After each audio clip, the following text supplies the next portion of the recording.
أعوذ بالله من الشيطان الرجيم. بسم الله الرحمن الرحيم. الصلاة والسلام عليك يا سيدي يا رسول الله وعلى آلك وصحبك يا سيدي يا حبيب الله. بحمده تعالى. کل کی ویڈیو میں ہم سورۃ فاتحہ کی تفسیر کے متعلق بات کر رہے تھے اور ہم پہنچے تھے اہدنا الصراط المستقیم پر. تو اللہ رب العزت کی بارگاہ میں دعا ہے کہ اللہ تبارک و تعالی صحیح معنوں میں بیان کرنے کی توفیق عطا فرمائے. کل ہم بات کر رہے تھے اہدنا الصراط المستقیم کا جو تعلق ہے پچھلی آیت کے ساتھ وہ کیسا ہے. تو 4 تعلق اس کے بیان کیے تھے، جن میں سے ایک یہ تھا کہ عبادت کے بعد دعا مانگنی چاہیے، اس لیے کہ سنت ہے، اور نماز کے بعد دعا مانگنا اور جائز کام ہے، سنت بھی ہے. تو کچھ لوگ ایسے بھی ہیں نماز تو پڑھتے ہیں اور نماز پڑھنے کے بعد اگر دعا مانگی جائے تو وہ دعا نہیں مانگتے.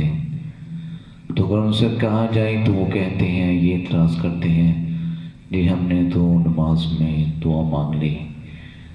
تو بھائی کس نے آپ کو کہا ہے کہ ایک مرتبہ مانگ لی ہے، دوسری مرتبہ دعا مانگنا ناجائز ہو گیا؟ معاذاللہ. اگر ایسا ہوتا تو کبھی بھی اللہ رب العزت نماز میں ہر رکعت میں سورۃ فاتحہ پڑھنا واجب نہ کرا دیتا، کیونکہ ایک مرتبہ سورۃ فاتحہ پڑھ لی تو دعا تو مانگ لی، ابھی دوسری رکعت، تیسری رکعت، چوتھی رکعت، اسی طرح فجر کی نماز میں 4 رکعتیں ہیں، اور ظہر میں 12، عصر میں 8، مغرب میں 7، عشاء میں 17. تو یہ بار بار اگر ایک مرتبہ دعا مانگ لی ہے تو دوبارہ مانگنا اگر ناجائز ہو گیا تو پھر یہ ہر رکعت میں سورۃ فاتحہ کا پڑھنا واجب کیوں ہے؟ تو اللہ تعالیٰ ہدایت کی توفیق عطا فرمائے.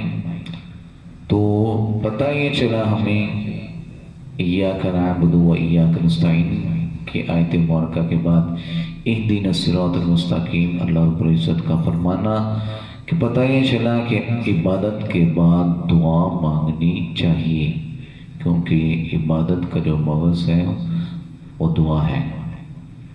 اب اس کا 5واں تعلق بیان کرتے ہیں.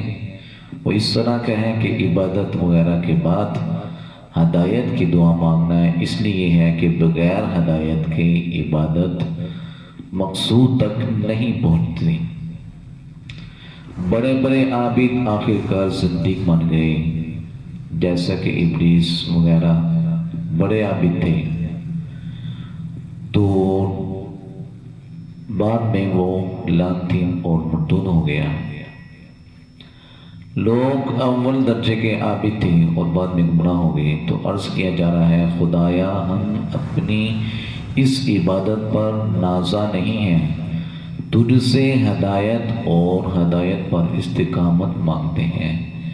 تو اس بات سے یہ بھی پتہ چلا کہ کچھ ہماری مسجدوں میں ایسے نمازی بھی ہوتے ہیں کہ وہ کہتے ہیں کہ ہم اتنے سالوں سے نماز پڑھ رہے ہیں، تو وہ نماز کا جو تانا ہے وہ نمازیوں کو بھی دیتے ہیں، امام مسجد کو بھی دیتے ہیں وغیرہ.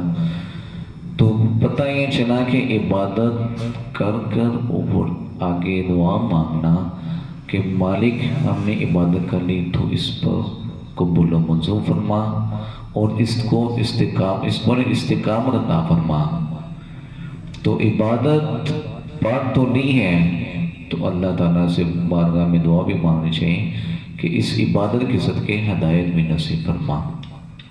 تو یہ اس کا تعلق تھا، 5 طرح کا تعلق تھا، ہم نے بیان کر دیا. آگے تفسیر عالمانہ ہے. تو عالمانہ تفسیر میں 4 لفظوں پر بات ہوگی انشاءاللہ، اہدنا اور الصراط المستقیم.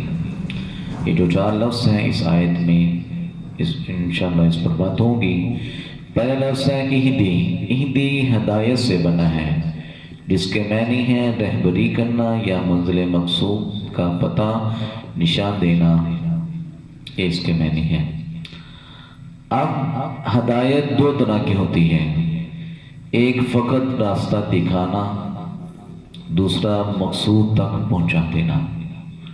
اگر راستہ دکھا دینا مراد ہوتا تو ہدایت کے بعد الا یا لام لایا جاتا، اور یہاں ان دونوں میں سے کوئی نہیں، جس سے معلوم ہوا کہ بندہ عرض کر رہا ہے اے مولا ہمیں سیدھا راستہ دکھا نہ دے بلکہ وہاں تک پہنچا دے اور اس پر چلا بھی دے، کیونکہ راستے میں راہ جو ہے وہ بہت مار ہے، بغیر تیری مدد پر اس پر چلنا ناممکن ہے.